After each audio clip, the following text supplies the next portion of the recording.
Hi everyone, welcome back to a new episode of Apps Academy. Today in this video, I'm going to show you how you can add to favorites on Pluto TV's account.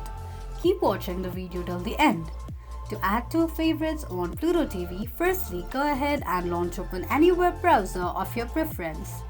On the search box at the top, type in my.pluto.tv and make a search. Log into your Pluto TV's account using your login credentials and the homepage of Pluto TV's account will appear on the screen. Now to add to favorites on Pluto TV, select a movie or any TV shows that you would like to add to favorites and tap on it. On the next page, click on Add Channel to Favorites on the left hand side of the page.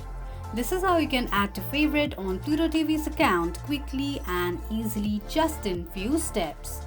If you have any thoughts or queries, let us know in the comments section.